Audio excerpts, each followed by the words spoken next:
Оронч Монгол Дэмэндэр гэдэг. Би болохоор Хөлдмөн группийн төрөл хийхээ кад ажилладаг. Авц зохиолын ажил, зохиолын зочин хөгтөгч байдаг албан тушаалд ажиллаж байгаа юм байна. Би болохоор нийгэм сэтгэл судлалын дээд сургуулийн болохоор сэтгэл судлалын багш мэргэжлээ төгсөөд Монгол Улсын боловсролын сургуулийн болохоор сэтгэл судлалын магистрийн зэрэг хамгаалсан байна.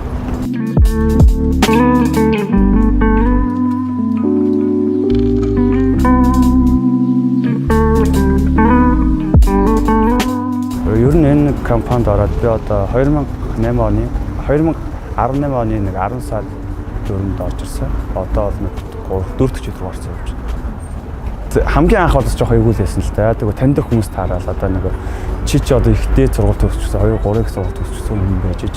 Яагаад тэгээд мэрэгчлэр ажиллахгүй ийм ажлыг яваад байгаа юм. Тэгэхээр эхэндээ бас жоохон өөрөөртөө эргэлздэг байсан л да. Тэгээд би бас нэг таньдаг таахад санаа зовох ч юм уу, зогтох ч юм уу тэр хүн асуудал байдаг гэсэн. Энэ одоо л ерөнхийдөө тэр айдас гэдэг зүйлээ даван гарчаад байгаа. Мэдээж монголчууд ярьдаг шүү дээ.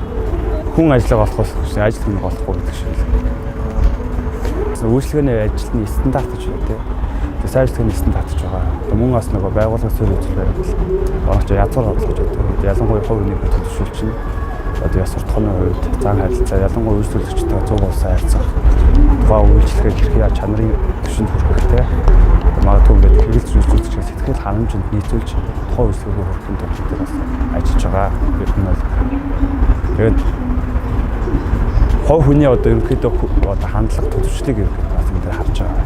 Ажил дээр мэдээж хүн одоо тухайн хүнд үйлчлэгээ үзүүлэх бол хамгийн наад захын тухайн хүнд анхны сэтгэл мэдрэмжийг зөв төрүүлдэг байх хэрэгтэй. Бие зөө авч явах хэрэгтэй. Тухайн үйлчлэгч бас хүлж сурах хэрэгтэй л дээ. Том соёл гэж ойлгож байна.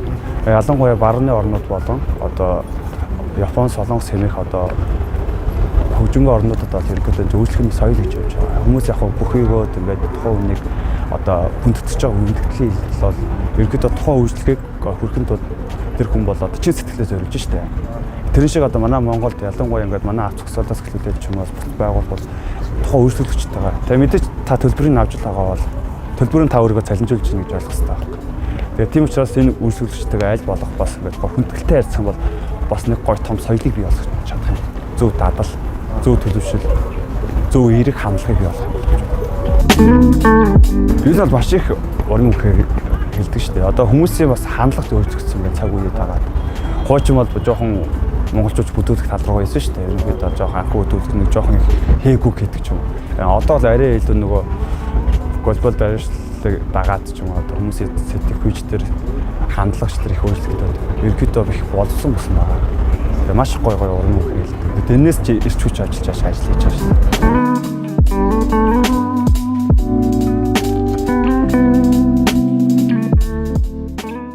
Ажилтаа сэтгэл ханамж төрөн шүү дээ. Яагаад гэвэл би маш гоё хамт олонтой хүүхдтэй 1500 600 нүүр царай болоод ажиллаж байгаа учраас бас маш том үүрэг хариуцлага надад ирж байгаа.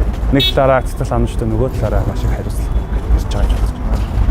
Ялангуяа Япон Солонгосч яагаад ингээд маш их хөгжингүй байдаг вэ гэвэл тухайн нийгмийнхаа соёл хандлагыг өөрчилсөн хүмүүс нь одоо магадгүй манай Монгол улс гэдэг бол нэг бусад хөгжингүй орноос бол энэ хөгжлөөрөө 50-70 жилдээ хоцорч явж байгаа шүү дээ. Багцаас таараад. Тэгэхээр яг ерөнхийдөө нийгэмдэр зөв хандлагыг гаргаад ирээд зөв тийм одоо соёлыг нийгэм түгэж чадах юм бол тухайн хүмүүс тэр нийгэмчтэй ерөнхийдөө өөрчлөлтөд явах боломжтой. Бас манай Монголын соёл гэдэг одоо хувь хүн бүр одоо хөгжих боломжтой гэсэн. Ер нь залуучууд нь одоо шоу цэнгэнээс хол байдаг, PPC-нээс хол байдаг, тийм. Тэгээ ерөнхийдөө нэг зорилгогүй амьдралаас хол байгаас гэж. Уулын тэгээд одоо эд төлөвлөх насны хүмүүс нь ингээл шинэ ороо олонгууд баар цэнгэнэ характер.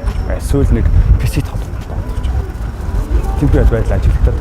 Тэгэхээр ерөнхийдөө нэг залуучууд нь тийм болтонгууд нэгдүгээр тэр чинь одоо магадгүй гэр бүл саалтан нөлөөлөд. Мэдээж ажил хийхгүй хүнийг хэн хийж байж байгаа вэ? Хэн өөртөө ирээдүйг даатгаад амьдрах вэ? Тэгэхээр залуучууд нь ялангуяа өөрсдөө тийм өөр гэсэн зорилготой, тэмүүлэлтэй, аз ихтэй хараатай. Тэгээд ар гэрээ аваад явах чадвартай болохын тулд тэр хүн өөр хичээх хэрэгтэй байна. Залуу хүмүүс мөрөөдөлтэй байх хэрэгтэй.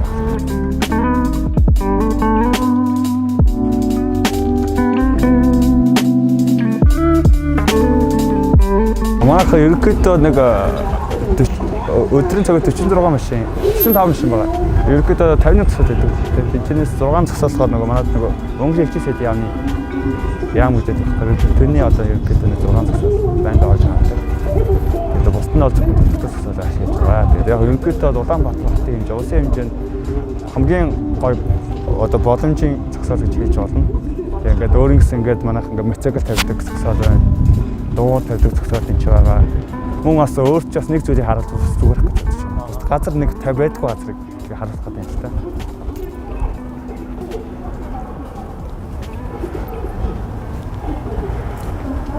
Энэ ингээд уул манайх ингээд хөгжим бишэлтэй хүмүүсээ одоо ингээд зогсоол хийлгэсэн байгаа.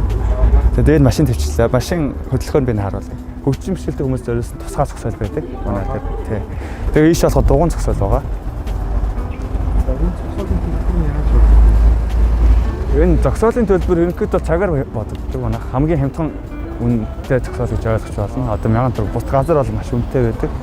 Манайх бол ерөнхийдөө бол одоо үн гэхээсээ илүү чанарыг хэмж ажиллаж байгаа учраас аль болох бас монголчуудтай боломжийн үнээр манайх үйлчлэг үзүүлж байгаа. Манайх шиг ингэж үйлчлэг үзүүлэх газар бол энэ бол хоо шүү. Тий. Одоо ингээд энэ их л залуучуудад зориулаад дугуйн зогсоол хийсэн байгаа. Түүнд бол мотоциклын зогсоол байсан шүү дээ.